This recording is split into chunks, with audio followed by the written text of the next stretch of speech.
అబ్బో ఇక్కడ కేజీ చీరలు కొంటే అర కేజీ చీరలు ఫ్రీ అంట. మంగళ్య షాపింగ్ మాల్, కేజీల్లో సేల్, టన్నుల్లో ఆనందం. జగన్ 2.0 యాప్ లాంచ్ చేసిన తర్వాత జగన్ మాట్లాడుతూ ఉన్నారు. ఇక మరోవైపు ఖమ్మం జిల్లాలో పర్యటిస్తున్న మంత్రి ఉత్తమ్ మాట్లాడుతున్నారు. ఇప్పుడు లైవ్ చూద్దాం. సీతమ్మ సాగర్ కూడా ఎన్ని మరి లీగల్ ప్రాబ్లమ్స్ ఉన్నా అది ఓవర్కమ్ చేసి అది ఆ ప్రాజెక్ట్ కూడా పూర్తి చేసే ప్రయత్నం చేస్తాం. అదేవిధంగా గోదావరిపై నిన్నగాక మొన్న బట్టి గారు, నేను, పొంగులేటి గారు దేవాదులో కూడా పోయినాం. గుర్తుపెట్టుకోవాలి, దేవాదుల 2004లో మొదలుపెట్టిండ్రు. మధ్యలో టీఆర్ఎస్ 2014 నుంచి 2023 వరకు 1.8 lakh crores ఇరిగేషన్ మీద ఖర్చు పెట్టింది. కానీ సీతారాం సాగర్ పూర్తి చేయలే, సీతమ్మ సాగర్ పూర్తి చేయలే, లాంగ్ పెండింగ్ ఉన్న దేవాదుల ప్రాజెక్ట్ పూర్తి చేయలేదనే విషయం దయచేసి మీరు అందరూ గమనించాలి. ఈరోజు ఈ సభాముఖంగా మాటిస్తున్నాం, సీతారాం సాగర్, సీతమ్మ సాగర్ పూర్తి చేయడమే కాదు, దేవాదుల ప్రాజెక్టు కూడా మా హయాంలో పూర్తి చేస్తాం. గోదావరి జలాల నుంచి మరి పుష్కలంగా నీళ్లు తీసుకొస్తామని చెప్పి నేను మాటిస్తున్నా. అదేవిధంగా మీరు వార్తాపత్రికలు చూస్తుండొచ్చు, ముఖ్యమంత్రి గారు, నేను, ఉప ముఖ్యమంత్రి గారు ఒక వారం రోజుల్లో మహారాష్ట్ర పోతున్నాం. మహారాష్ట్ర ముఖ్యమంత్రితో చర్చలు జరిపి ఈ తుమ్మడిహట్టి ప్రాజెక్టుపై గతంలో డాక్టర్ రాజశేఖర రెడ్డి గారు మొదలుపెట్టిన డాక్టర్ బిఆర్ అంబేద్కర్ ప్రాణహిత చేవల్ల సుజల స్రవంతి ప్రాజెక్ట్ని మరి దాన్ని తిరిగి స్టార్ట్ చేసి పూర్తి చేయడానికి అన్ని చర్యలు కూడా తీసుకుంటామని చెప్పి నేను ఈ సభాముఖంగా మనవి చేస్తున్నా. మిత్రులారా, ఇరిగేషన్ మా గవర్నమెంట్కి హైయెస్ట్ ప్రయారిటీ. గోదావరి జలాలపై తుమ్మడిహట్టి, దేవాదుల, సీతారాం సాగర్ పూర్తి చేస్తూ ఈ మేడిగడ్డ, అన్నారం, సుందిల్ల బ్యారేజెస్ కూడా అది రిపేర్ అండ్ రీహాబిలిటేషన్ చేపట్టాము అని చెప్పే విషయం కూడా మనం చేస్తున్నాం. దయచేసి మీరు కొన్ని డేట్స్ గుర్తుపెట్టుకోవాలి, ఎందుకంటే ఈ బీఆర్ఎస్ చేసే తప్పుడు ప్రచారాన్ని తిప్పికొట్టడానికి. ఈ 3 బ్యారేజెస్ కూడా టీఆర్ఎస్ ప్రభుత్వం ఉన్నప్పుడే డిజైన్ అయినాయి, వాళ్ళున్నప్పుడే నిర్మాణం అయినాయి, వాళ్ళున్నప్పుడే కూలిపోయినాయి. మేము అధికారంలో వచ్చింది 7 డిసెంబర్ 2023. ఈ మేడిగడ్డ బ్యారేజ్ కూలిపోయింది 21 అక్టోబర్ 2023. మరి కూలిపోయినప్పుడు అప్పుడు ఇంజనీర్లు ఇది ఆ ప్రభుత్వంలో ఉన్న ఇంజనీరింగ్ పొరపాట్ల వల్లనే కూలిపోయినని చెప్పి ఇచ్చిండు, కంప్లైంట్ ఇచ్చిండు. నేషనల్ డ్యామ్ సేఫ్టీ అథారిటీ ఏదైతే వీళ్ళు పిచ్చి పిచ్చిగా మాట్లాడుతున్నారు, ఇప్పుడు నేషనల్ డ్యామ్ సేఫ్టీ అథారిటీ పార్లమెంట్లో చట్టం ద్వారా ఏర్పాటు చేసిండ్రు. Act of law of parliament. మొత్తం దేశంలో ఉన్న డ్యామ్స్, బ్యారేజెస్ ఈ నేషనల్ డ్యామ్ సేఫ్టీ అథారిటీ ఆధ్వర్యంలో వస్తాయి. ఆల్ సేఫ్టీ ఇష్యూస్ అక్కడ ఎందుకు పోలే, వీళ్ళ మొన్న చూసిన టీఆర్ఎస్ వాళ్ళది పోలవరం ఎందుకు పోలే, ఆడెందుకు పోలే అడుగుతున్నారు. నేషనల్ డ్యామ్ సేఫ్టీ అథారిటీ వచ్చిందే, అది చట్టం కానీ సేఫ్టీ అథారిటీ వచ్చిందే 2022లో. మరి ఆ తర్వాత ఈ దేశంలో బ్యారేజీలు, డ్యామ్లన్నీ కూడా వాళ్ళ కిందనే వస్తాయి. వాళ్ళ సలహా మేరకే మేము ముందుకు పోతున్నాము. వాళ్ళు మాట్లాడే పిచ్చి పిచ్చి మాటలు మీరు గమనించాలి. ఎందుకు ఎత్తలేరు, ఎందుకు పోస్తలేరు?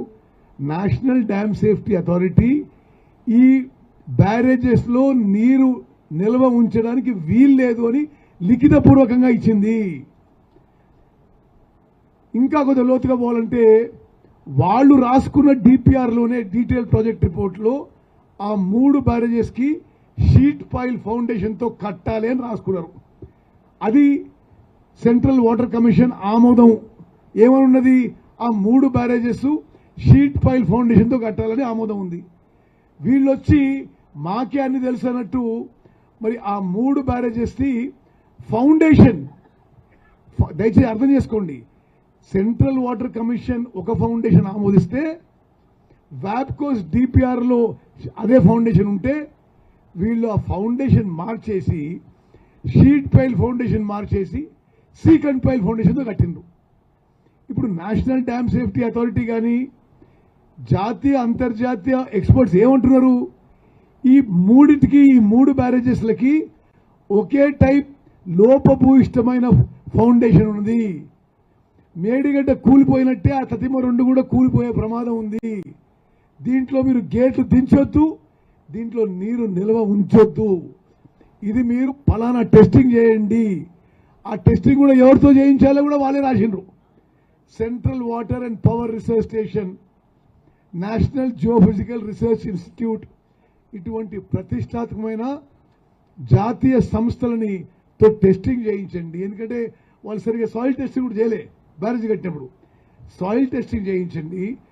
మరి ఆ కాంక్రీట్ స్ట్రెంత్ టెస్ట్ చేయించండి. టెస్ట్ చేయించిన తర్వాత మరి మేము ఐఐటి బాంబే మరియు ఆఫ్రీ ఇండియా అనే సంస్థతో ఆ టెస్ట్ రిపోర్టు ఆధారంగా ఆ 3 బ్యారేజ్ల రిపేర్ అండ్ రిహాబిలిటేషన్కి మరి ఎంత ఖర్చైనా చేపట్టి పూర్తి చేస్తాము. ఏమాత్రం ప్రస్తుత కాంగ్రెస్ ప్రభుత్వం, మరి ముఖ్యమంత్రి రేవంత్ రెడ్డి గారు, డిప్యూటీ సీఎం భట్టి గారు, మేము ఎవరం కూడా వాళ్ళ టైంలో పొరపాటు జరిగినా, వాళ్ళ లోపభూయిష్ట నిర్మాణం వల్ల కూలినా మేము రాజకీయ చేయకుండా ఆ 3 బ్యారేజెస్ నిర్మాణానికి, రిహాబిలిటేషన్కి ఒక పాజిటివ్గా, ఒక సైంటిఫిక్గా, ఒక రాషనల్గా, ఒక లాజికల్ దృక్పథంతో ముందుకు పోతున్నాము. ఎంతవరకు పోయినామంటే మరి దీంట్లో ఎవరు రాజకీయం ఆపాదించొద్దని ఈ 3 బ్యారేజీల రిహాబిలిటేషను, ఈ 3 రిహాబిలిటేషను భారత సైన్యం, ఇండియన్ ఆర్మీ ఒక ఎక్స్పర్ట్ తీసుకొచ్చి ఆయన ఆధ్వర్యంలో కోఆర్డినేషన్ కమిటీ చేసి ఆ 3 బ్యారేజెస్ ఇప్పుడు రిపేర్ చేస్తున్నాము. మిత్రులరా, దాని విషయంలో నిరంతరం ప్రతిపక్షాలు కొంతమంది ప్రభుత్వం మీద బురజల్లే, బదనాం చేసే ప్రయత్నం చేస్తున్నారు. నేను ఒకటే ప్రశ్న అడుగుతున్నా మీ ద్వారా, ఒకవేళ బీఆర్ఎస్ ప్రభుత్వం కట్టినప్పుడు, ఆ బ్యారేజీలు కట్టినప్పుడు చక్కగా కడితే అసలు ఈ ప్రాబ్లమే లేదు చేయాలా?